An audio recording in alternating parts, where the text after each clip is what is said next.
yang menjadi fokus pada kesempatan siang hari ini adalah jahe merah, meniran, sambiloto, dan sembung yang merupakan obat asli Indonesia.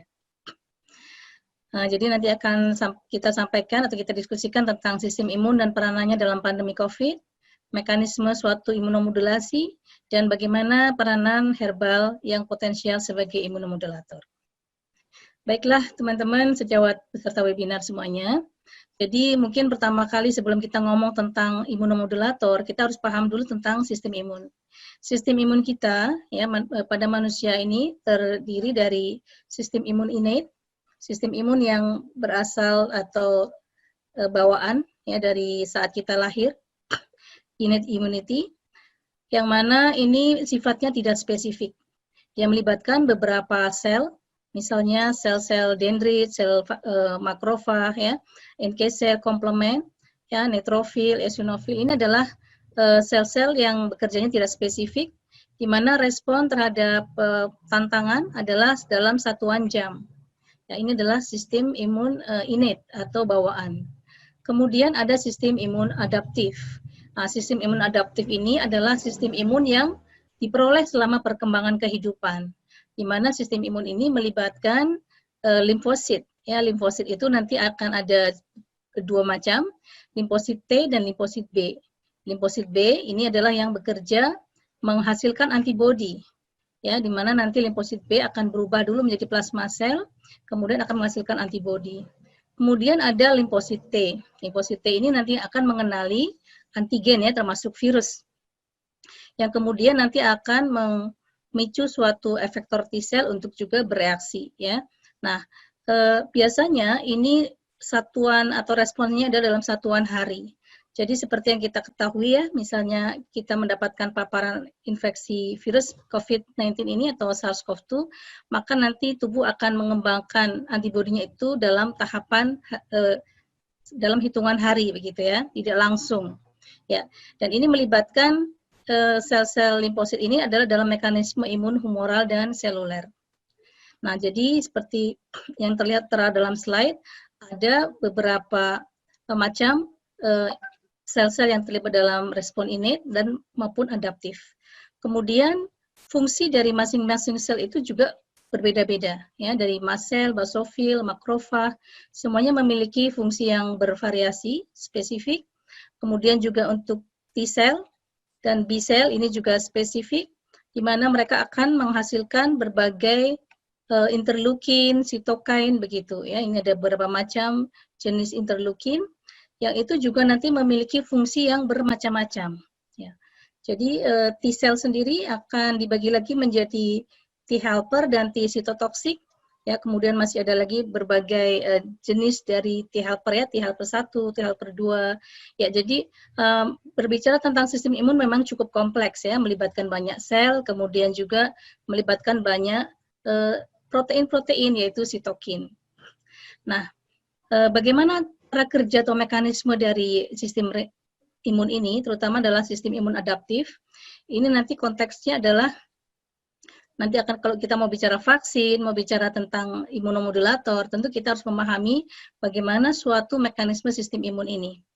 Nah, untuk sistem imun adaptif, ya kita dibagi lagi menjadi sistem imun humoral dan sistem imun seluler. Ya, nah ceritanya bagaimana? Jadi ketika ada suatu paparan antigen, ya termasuk virus SARS-CoV-2 ini misalnya, ketika kita terinfeksi, maka akan jalur pertama dulu ya, ini akan diterima oleh suatu sel dendritrik ya, makrofag disebut sebagai antigen presenting cell, yang akan memicu suatu T helper cell, ya kemudian akan menstimulasi B cell.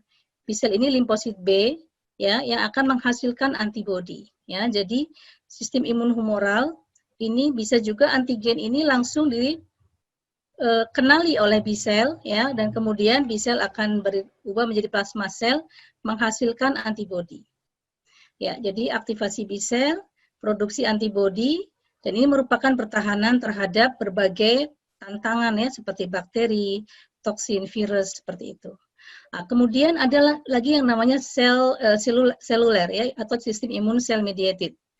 Nah, di sini melibatkannya adalah T sitotoksik. Jadi beda ya, kalau tadi adalah T helper, ini sekarang adalah T sitotoksik.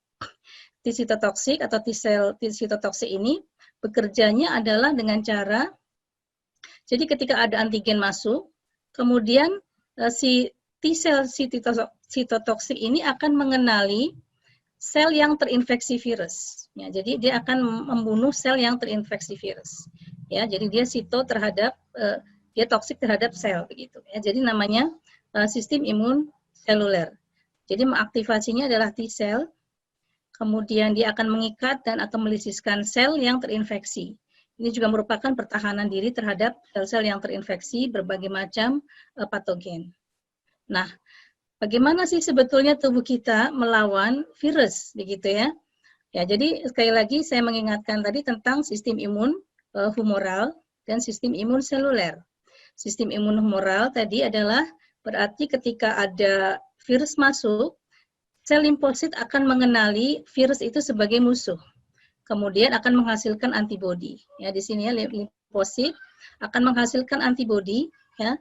Antibodi itu yang biasanya kalau dalam gambar sering digambarkan seperti huruf Y gitu ya, karena memang strukturnya mirip seperti itu. Kemudian ini antigennya akan dikenali oleh si antibodi, kemudian dilakukanlah eliminasi terhadap antigen. Jadi antibodi akan mengeliminasi virus dari dalam tubuh. Kemudian pada respon seluler, tadi saya sudah sebutkan sekilas, jadi melibatkannya adalah T sel. Kalau tadi B sel, ini melibatkan T sel, baik T sitotoksik maupun T helper. Nah, virus yang masuk ke dalam tubuh kita, atau tubuh seseorang tadi, nanti akan diterima oleh suatu makrofag atau dendritic cell yang akan mengenali suatu patogen, kemudian olehnya di digest gitu ya, dicerna gitu, kemudian diperkenalkan atau dipresentasikan terhadap T helper ini. T helper akan mengenali, kemudian dia akan memicu pelepasan sitokin, yang kemudian memerintahkan juga B sel untuk melepaskan antibodi. Sementara kalau lewat T sitotoksik tadi ya, sel yang terinfeksi ini akan kemudian dilisiskan oleh T sitotoksik. Kenapa kita perlu mengerti tentang ini? Karena nanti akan berkaitan dengan ternyata penting ya tubuh kita ini harus dikuatkan sistem imunnya. Karena penyakit COVID ini adalah penyakit karena infeksi virus di mana sistem imun menjadi sangat penting berperan. Dan kalau sistem imun kita cukup kuat, mereka akan melakukan eliminasi seperti ini. Ya, salah satunya dengan tadi yang mengaktifkan sistem imun humoral maupun seluler. Selain itu juga ada sistem imun innate ya, yang juga bisa diaktifkan oleh pada saat kita terpapar. Nah, sekarang kita masuk kepada yang disebut sebagai modulasi dari sistem imun. Modulate itu artinya meregulasi ya, atau mengatur ya. Jadi memodulasi sistem imun itu adalah mengatur supaya sistem imun itu bisa tertekan atau meningkat. Jadi sebetulnya yang dikatakan imunomodulator itu bukan hanya meningkatkan saja, tetapi juga menurunkan. Itu termasuk juga imunomodulator. Nah, agen imunomodulator adalah suatu senyawa yang bisa either menekan ataupun meningkatkan. Jadi ini adalah bisa suatu imunostimulan atau bisa suatu imunosupresan. Dan mereka akan digunakan secara tertentu. Jadi misalnya pada penyakit-penyakit yang disebabkan karena terjadi peningkatan sistem imun berlebihan seperti penyakit autoimun, maka yang dibutuhkan adalah imunosupresan, gitu ya. Jadi pada autoimun disorder ya, pada organ transplant kita membutuhkan imunosupresan. Tapi ketika pada kondisi infeksi, kanker misalnya, kita membutuhkannya imunostimulan. Jadi memang ada obat-obat yang sifatnya imunostimulan dan ada yang bersifat imunosupresan begitu. Nah, dan untuk mengatur tadi, memodulate itu tadi, maka ada peran sitokain. Dan sitokain itu macam-macam ya. Jadi kalau kita lihat sitokain ini ada yang merupakan famili dari interferon ya, ada yang merupakan kemokain, ada yang merupakan TNF ya, tumor necrosis factor, interleukin, hematopoietin, dan jadi masing-masing ini punya peran. Jadi kalau kita lihat agak bundet ini ya, jadi karena memang satu sel itu bisa menghasilkan beberapa jenis sitokain.